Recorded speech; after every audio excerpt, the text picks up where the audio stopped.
Welcome back to the modern Green Bay and Western. We're here back in New London again, watching SD70 AC number 513 pulling westbound intermodal train 9 over the Embarrass River. Today we're starting a new series on putting in some water features on the layout, with today's video covering some prep work, specifically fascia, and let's get into it.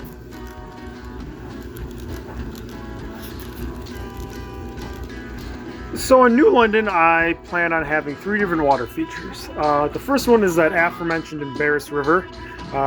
It was the first scene I did, essentially putting this bridge in.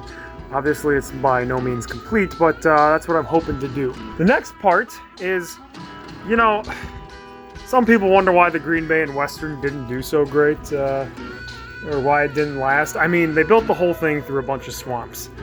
Everywhere you look at the Green Bay and Western, it feels like they're going through swamps. Like, they picked the worst possible route. I think that's what gives it some of its charm, you know, but yeah, so in that note, this area is going to be very swampy, very water laden. Where this is in New London, there's actually the Wolf River and the Embarrass Creek, a bunch of like drain off areas for New London. It's a mess, but there's actually a small pond here by where the yard would be in real life. So as you can see, I wrote pond edge here. So we're gonna have to cut out the pond where we want that. That'll be part of what we do in this video. We're gonna cut that out, and then down here, I plan on having more of a swamp area with trees and hopefully some tall grass and stuff. Never done a swamp area. So that'll be kind of interesting, and I'll kind of have to figure that out myself. As you can see right now, it sometimes stores stuff like the remote for the TV down here, which we'll get into later. It has probably been a solid 15 years since I've done anything with water. My prior layouts since high school have been mostly shelf layouts based on agricultural type related stuff. So I really didn't ever get to the point that I wanted water, nor did I really care if I had water or not. Really, operations is the number one thing for me. Actually, making this channel has pushed me to do a lot more scenery and a lot more things than I think I would have ever done if I didn't have the channel. But let's go on to fascia, something I've never done before.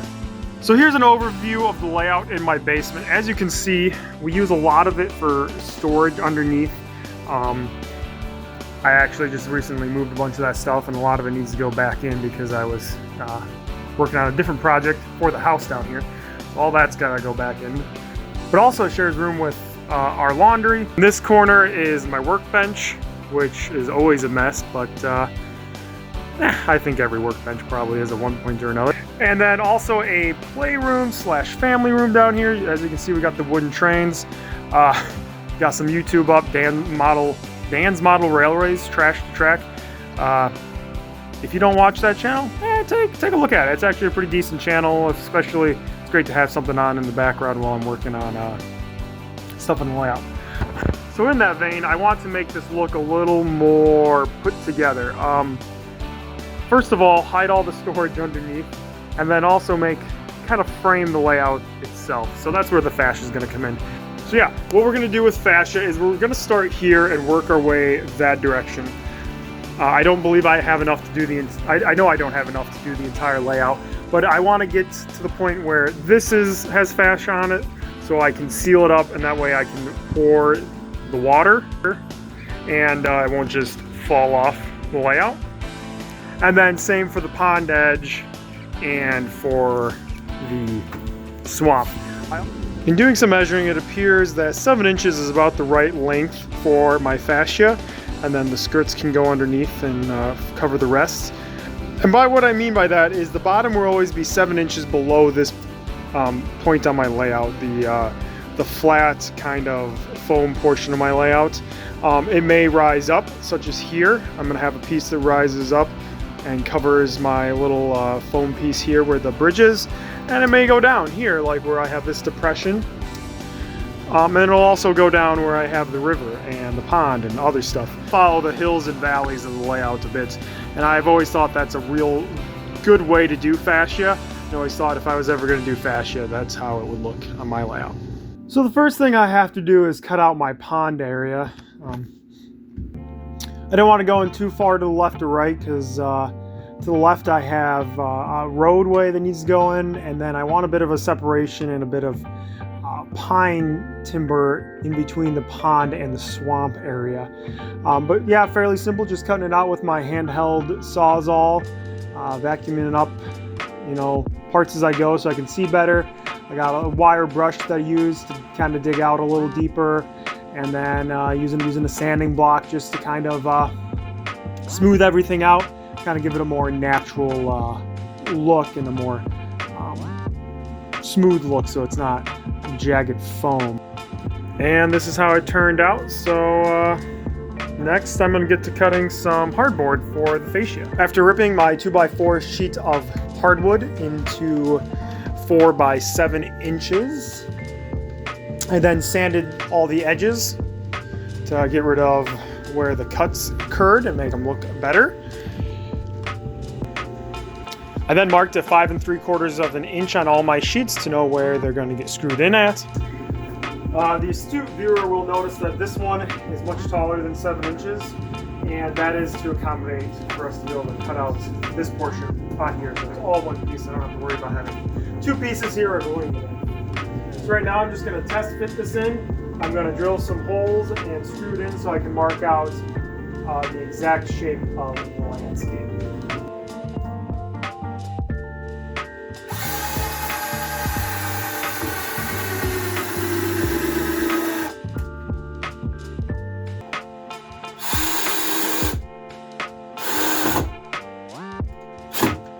Next, I'm using a Sharpie to draw out the outline of my scenery, starting here.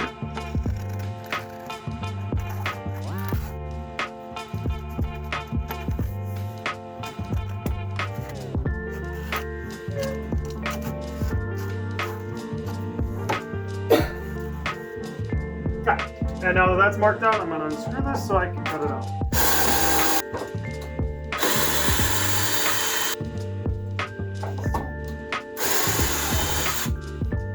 And that's what my tray style line looks like, so I will cut it out.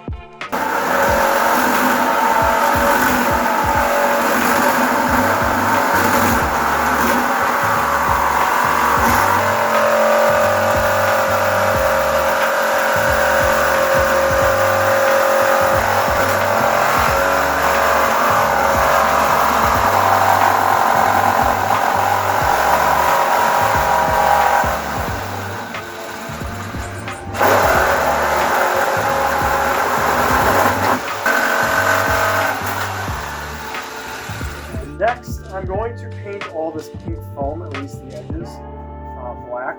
So that way, when I put on the fascia, there's a little bit of overlap, or sorry, there's a little bit of a gap somewhere.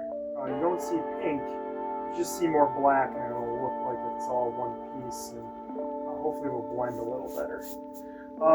I was originally going to paint my fascia boards before I put them on the layout, but I've come to the realization that I need to have the boards on the layout to ensure that they all perfectly match up. Like, this is the framing. It's got to look as nice as possible.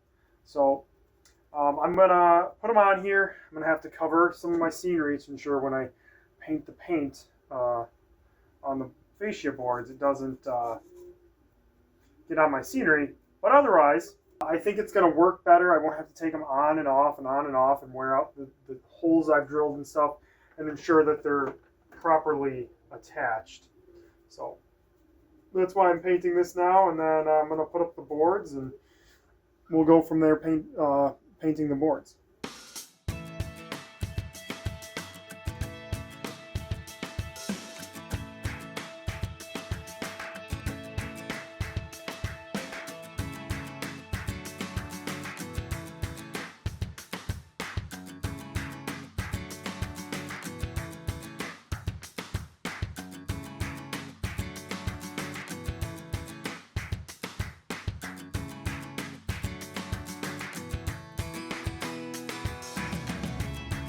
Okay, and this is what the fascia looks like all put up.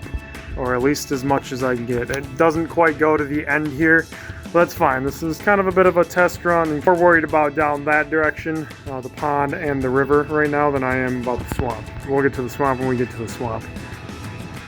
Like I mentioned, I was having a heck of a time getting things to match up, and this is one of the spots where I don't understand the measurements. I measured a lot. I even laid them next to the ground and measured them next to each other, and for some reason, this happened. So, but that's not a big deal. I'm just going to cut through that quick and make it fit the slope and go down to there. And then I think we'll be on to some paint. Okay, we're on to painting the fascia. I'm just doing a plain black. This is a semi-gloss paint, latex that you would get for your walls and stuff. It is Rust-Oleum Painter's Touch Ultra Cover. Comes pre-mixed, so you don't have to get it mixed at all at your Home Depot or whatever. That's why I picked it. And I'm just going to paint this a coat of black, mostly with my roller, but just start the edge here.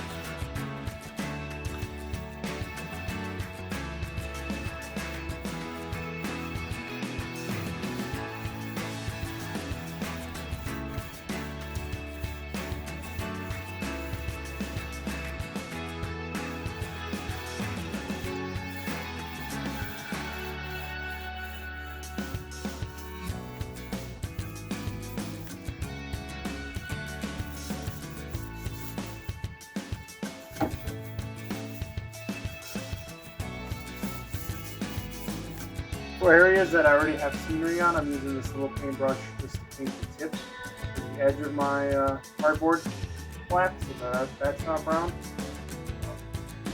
Otherwise, other than this little portion I have to do, most of my fascia is painted and done.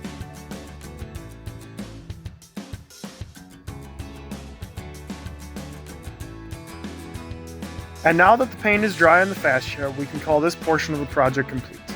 Fascia really helps the layout have a finished look and draws your eyes into the scene, both where the scenery is and where there isn't any quite yet. The black gives a bit of a shadow box look to the layout, even though I don't plan to put in any sort of balance. Some future plans for the fascia include signs for industries and notable spots, cup holders, and places to hold my DCC controller. You may have noticed some work being completed on Embarrass River, and that will be the subject of the next video in the New London Water series. Obviously, this video didn't have any direct effect on the water scenes I have planned for New London, but the fascia install was necessary to facilitate the first steps of working on the Embarrass River and the other bodies of water. What now is that, like the Highway 45 Bridge Project series, this series may not be in sequential videos as I work on other projects that I need to complete to work on the next body of water, or I just decide to work on a different project because I want to. Thanks for watching, and see you all next time.